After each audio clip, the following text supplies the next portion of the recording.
bankers in Kenya have been challenged to fully institutionalize corporate governance as a mandatory framework in order to sustainably run their businesses for years to come. Corporate governance is no longer a tenet that is embraced only when need arises. It is now mandated by law that banks in Kenya must run their businesses on the foundations of a strong corporate governance framework. Industry captains and senior executives drawn from the banking sector in Kenya recently gathered at the Serena Hotel for a breakfast event on corporate governance. The breakfast was organized by the Kenya Institute of Bankers in partnership with the Kenya Deposit Insurance Corporation and the Leadership Group. The keynote speaker at this high-level breakfast was Dr. Martin Ojuwo Otieno, the founder and executive director of the Leadership Group. During his presentation, he made case for a structured approach to corporate governance, whilst championing for boards and managements that took corporate governance with the seriousness it deserves. Dr. Otieno was first and foremost appreciative of the collaboration between the three entities to bring bankers together on a forum such as this. So when we look at this collaboration, what do we see, or what do I see? Certainly, I'm looking, and Julius will probably talk to this a bit later, at bringing our different strengths together to support this industry. I spent 18 years in the banking sector myself, leaving at the end of 2012 as CEO of KCB Group, but having worked at Barclays and so on. Today I still remain in the sector because I sit on the board of Standard Bank Group, the parents of Stanbic Bank, so I sit at the Pan-African group level of Standard Bank, and so I continue to interact with the industry and with the developments in the industry. And therefore, when you look at what it is that KIB stands for, what is it that KDIC stands for, and what we stand for, I see that the partnership would bring a lot of value in just bringing all these resources together for the benefits. And also, given that a lot of institutions here in the banking sector are now regional and Pan-Africa in fact, that some of the work that we start doing here can also spread out across the region, so that the industry remains strong and effective. And given that regulators are working across the region and across the continent, it's actually important that collaborative arrangements such as this can then cut across the borders as well. Dr. Otieno reminisced about the past challenges and failures that had visited the banking sector in Kenya, and in the process sought to frame the discussion around the need for learning and setting up structures that would breed better governance practices in the sector. If we look at some of the history, and those of you who have been in this sector long enough, like Mohamud, you realize some of the what has happened both in our country and elsewhere, and the responses that governments and regulators have had to that. You look at the developments coming out of the financial crisis across the world. You look at some of the government responses, you look at the regulatory responses in terms of core capital, you look at some of the supervisory developments across, including the supervisory colleges now, which are probably about 10 years old. But you also cannot fail to notice, as Mohamud said, some of the troubles, the challenges that have been in this industry over the years. The objective is to have zero bank failures, but we know when we look back at the history, some of it, in fact all of it, very, very painful in the past, and hence I really support what Mohamud says when he talks about zero failures in banks. The impact of that on the stakeholders is something that you don't wish on your worst enemy. And so even if we look at more recently, what has happened with some of the more recent bank troubles over the last 5 years, again, you come to the same conclusion that this is something that we must avoid at all costs. And part of avoiding this is just adopting this learning culture where we are constantly thinking about what's the best and how do we improve governance, how do we improve leadership, how to become the best How do we become role models in our own institutions and as individuals as well? And so in our own industry here as bankers, ethical leadership is what helps us avoid some of the temptations and some of the bad governance practices that we've seen in the past. In fact, when you summarize, when you look at the ICF Code of Corporate Governance and you look at the pillars of corporate governance, they pull out the four. In particular, they pull out fairness, they pull out accountability, they pull out responsibility, they pull out transparency as the pillars of corporate governance, the four critical pillars of corporate governance. And if you look at those and try and double click on them, then you'll find that, as you reflect on those, then you're actually at the heart of corporate governance. He also tackled the challenges and emerging issues that the industry needed to combat as a matter of principle. Some of the emerging issues, which again institutions have now got to deal with much more than in the past, is this whole issue of ESG and green finance. And inside there you can throw climate change and everything to do with that. But you can actually look at the E, the S, and the G differently and disaggregate them and start thinking about what it is that as banks we can do in that space. The Kenya Deposit Insurance Corporation, which sponsored the event, was well represented in the breakfast. The CEO of KDIC, Mr. Mohamud Mohamud, informed participating banks that as they put in place good governance structures, deposits belonging to clients needed the utmost safeguarding in order to ensure banks do not collapse.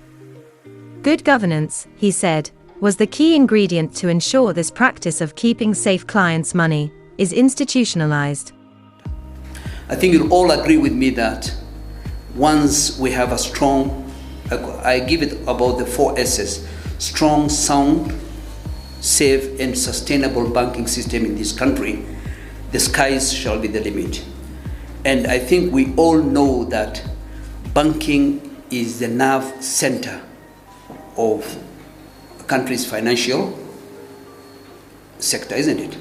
So KDIC, who is KDIC? KDIC was previously a Department of Central Bank. Now we are a state corporation driving 3 key mandates.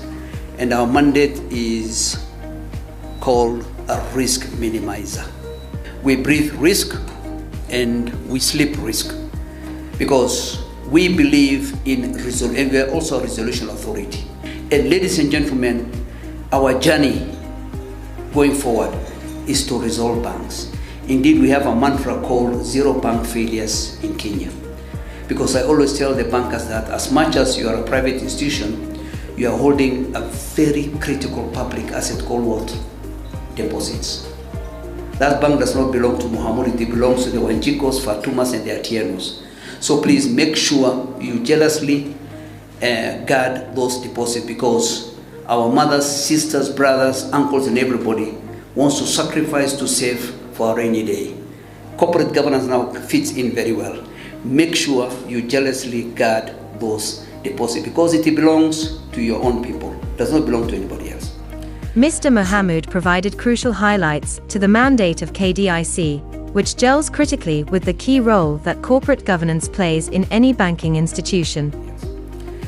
So we have 3 mandates. The first mandate, which is to provide a deposit insurance, where we recently revised our coverage from 100,000 to 500,000. Then our second mandate is to provide sound incentives for sound risk management. And that is where we want to spend most of our resources and time on. When anybody asks me, Mohamud, what is the main cause of bank failure? I know Martin will be happy to hear this. I always tell them it's either lack or poor corporate governance, period. If you address corporate governance, we shall not have bank failures in this country. They tell you, oh, there is liquidity risk, oh, there is this risk. But if you look at all those risks, it's governance. Okay? Because if governance speaks to those risks, we shall identify, we shall treat, we shall manage, we shall evaluate, and we shall monitor, isn't it? So our message to the bankers is please address these things so that we can all have a very strong, sound, stable, and strong bank, isn't it? Our third mandate is to promptly resolve problem banking. We want to see the assets in these banks. We want banks to have very good assets, that in the unlikely event of a problem, we can quickly resolve that bank without closing any door. Going forward, we don't want to close any door of any bank. That is our future. But that doesn't mean that I'm telling you today to go and just involve yourself in some moral hazard because it's a KDIC said you shall not close any bank. If you mismanage it so bad, we'll close the bank. But all of us must work towards ensuring that we don't close our bank, because closure of a bank affects the cardinal tenets of a state, which is lives and properties, isn't it? Because it affects our lives, it affects our businesses. Even you as a banker, it affects your own job. Okay? So that is why I always put this message across. Please make sure you play your effective role very well. Okay, wherever you are, even that teller there, make sure you are paying the right person. Make sure nobody is holding a gun on your head telling you pay Mohamud when you're supposed to pay Martin. Okay? Please safeguard these deposits. And that is our message to you. At the end of the day, when it was all said and done, the breakfast came to a remarkable conclusion, with bankers vowing to implement the knowledge they had acquired during the event to good measure in their own establishments. Some of the participants, and the team that played a crucial role in planning and executing the event, were on hand to offer their thoughts on the value that had been acquired during the breakfast. Here are some of their unique thoughts and expressions of satisfaction. All right, first of all, I want to thank the Kenya Institute of Bankers for this great event, the Kenya Deposit Insurance Corporation as well, because these are very topical issues that need to be discussed. The trainings cannot be enough, it can be too much, because corporate governance is at the heart of business sustainability. You know, so it's very fundamental that all executives, all industry practitioners, the board members are aware of these topical issues and the need for everybody to be committed to delivering more on this. For us as TUBA, building a Pan-African bank is very critical, and the foundation of it is corporate governance. So from the much of lessons that we have taken from this place, all we just need to go back is to go back, put it into practice, make the whole team understand that, look, for there to be a UBA tomorrow, we need to build very solid foundations and implement all of this going forward. Learning is very critical because most of issues stemming from corporate governance are topical issues, and even new issues are going to be coming up tomorrow. So constant learning and development is at the heart of it, and we'll put structures in place to ensure that both starting from the board down to the management team to the members of staff, we all key into this and know that, look, this is the way forward. This has been an amazing event actually, especially looking at the background of where banks are coming from. Very many corporate failures that are related to kind of governance issues, and therefore having this discussion this particular morning and having people giving their views around what areas are emerging, where there have been maybe failures in the past and where they are going. This has become a good discussion, and a couple of things have come out, therefore, to see how this space is going to be strengthened. We are seeing emerging areas like climate change in relation to governance, ESG items, cybersecurity, things that actually are very pertinent for the banking sector if they are managed well. Therefore, this breakfast has given those snippets that will then in future inspire what areas boards should look at in their trainings. Management teams can view those kind of new and emerging areas and have that conversation deeper and refocus their training needs. So it's amazing and beautiful. So TLG, we are proud to be part of this, and we hope we can add value to the banking sector, make it more stable, as we said, probably to a zero failure rate as we move forward. Thank you very much. Today I had the pleasure to attend the breakfast meeting organized by KIB in conjunction with KDIC and the leadership group. It was really an amazing session where my key takeaway was basically the importance of corporate governance in organizations. And moving forward, I'm going to interact with my team, the management, and the senior leadership to ensure that corporate governance is taken seriously. I also learned the benefit of corporate governance trainings to ensure that leaders are empowered.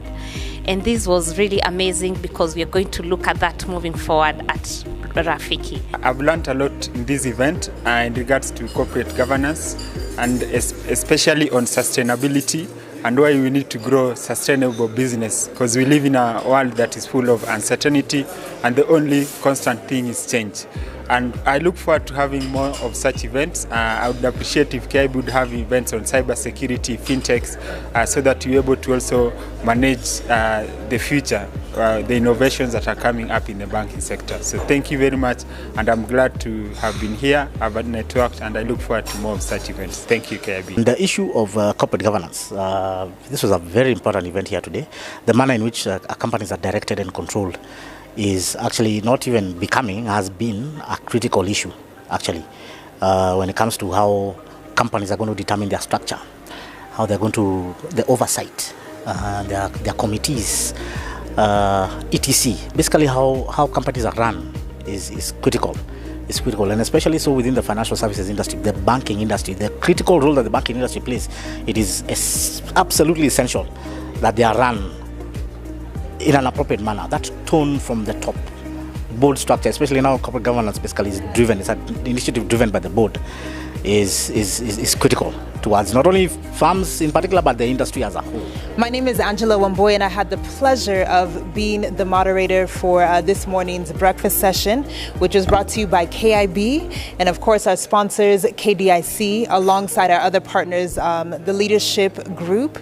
And it was amazing because we got to hear from our keynote speaker, who is none other than Dr. Martin Ador Otieno, and he had some really, really wise words with someone who has been in the industry for decades. You know, he gave us insight into his journey, and at the end of the day, one thing that I did take away from him is it's just not enough for us to be consumers of good governance, but we also have to be co-creators of good governance.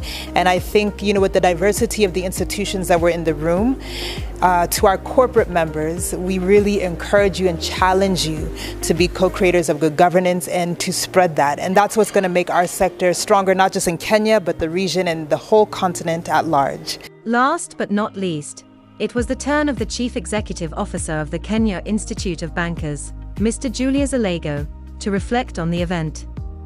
The KIB team had worked tirelessly over the course of 2 months to organize and execute this event, thanks to the leadership of Mr. Julius Alego.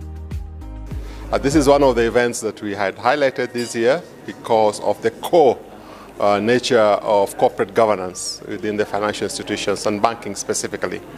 To this extent, we got the partnership of the Kenya Depository Insurance Company, KDIC, who also appreciated the fact that corporate governance is one of their key pillars.